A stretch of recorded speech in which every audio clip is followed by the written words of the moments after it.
Hello, beautiful people. Welcome back to our channel. We actually have two-in-one news story, and that it has to do with the fact that Mazi Nnamdi Kanu's release is still on hold. A lot of issues are coming up, and legal luminaries and the people who are behind powers are beginning to tell the whole world, particularly IPOB and Igbo leaders, that look, what you're looking for, you can't find it exactly in this position. Before we go to the newspaper, like and subscribe to our channel by clicking on the red subscribe button beside it. You see a bell notification icon. Please go ahead, click on it to get notified as soon as we update our channel on YouTube. Well, Festus Keyamo, the Minister of State for Labour and Employment, has said President Muhammadu Buhari lacks the power to release Nnamdi Kanu, leader of the indigenous people of Biafra (IPOB), who is currently facing treason charges at the Federal High Court of Abuja.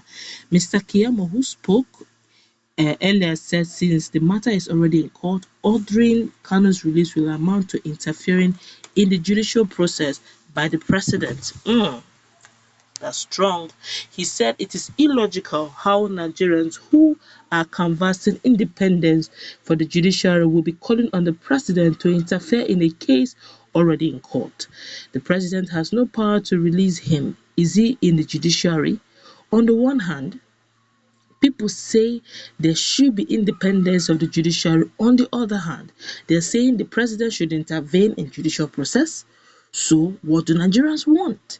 On the other hand, when there is a small indication that executive is interfering in judicial matters, the whole country will go up in flames, because at that point they feel that because of their political interest, the president is trying to intervene and promote one political interest over another.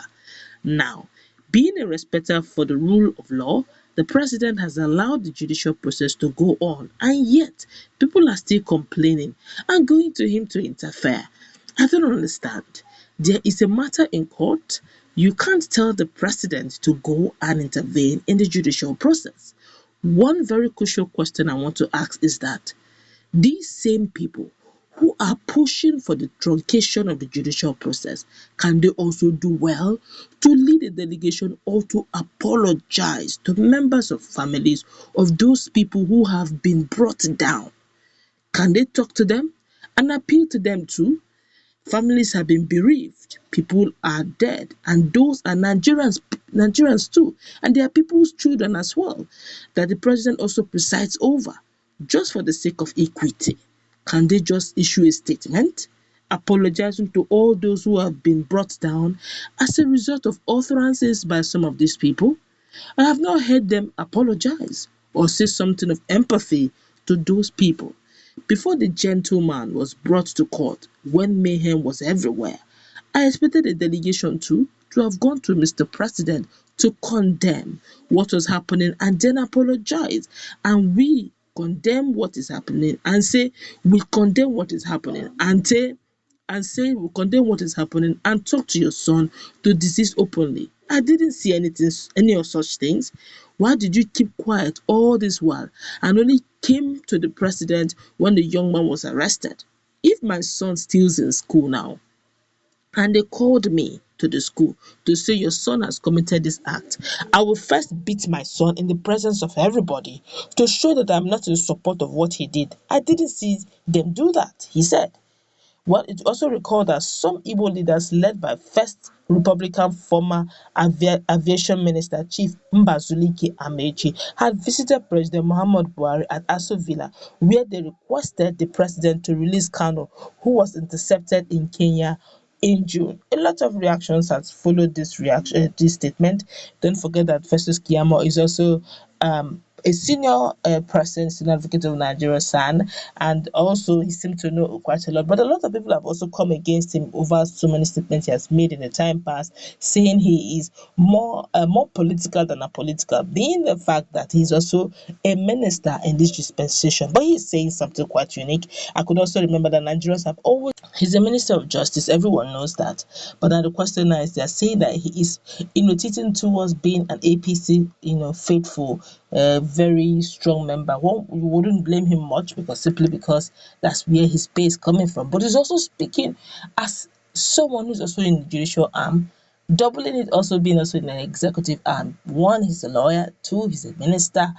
in this dispensation. So he's saying, look, for equity, for justice sake, that they should allow the courts to go through the processes. One, that's if they will not keep adjourning this case every now and then, every time they adjourning. They will not even sit, they just, as soon as they sit and adjourn, they'll just sit there adjourn, making the whole thing look so uninteresting. But if they will allow the proceedings to just move on smoothly, then maybe justice will be dispensed very quickly. That's one. Two, he's also saying that while they are here or rather they're begging that President Muhammad Buhari should intervene and interfere in judicial processes. He's saying, but he has not heard them apologize over the insightful statement made by Mazi Nnamdi Kanu. Though he didn't mention names, but of course he's talking about their illustrious sons, because of course the Igbo leader, the likes of Amechi, did not apologize. He said, please release our son to us, and if you check, see, when it comes to, if you look at the reason why Mazi Nnamdi Kanu was agitating, you would understand with me,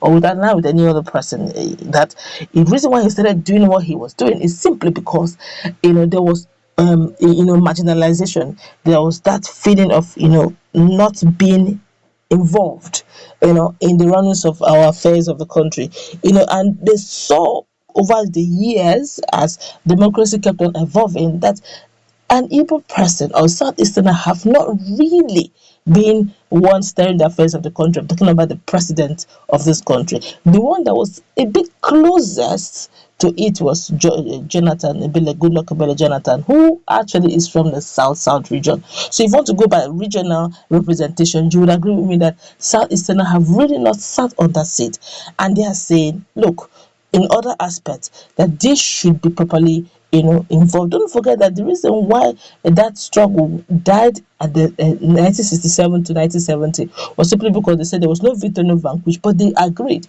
that don't let them have that feeling of rejection again, because if they feel that marginalization feeling, that they are afraid the spirit again may come up. I guess the spirit came up simply because they started feeling that, not being inclusive. But if they talk about the issue of oneness of Nigeria, there's no tribe that is more one or more involved in one Nigerian syndrome than even the Igbo man. An Igbo man will have the mind, therefore, to go to a strange land that is not even southeast, build his house, build his empire, build his businesses, build his family, his investment in an unknown land.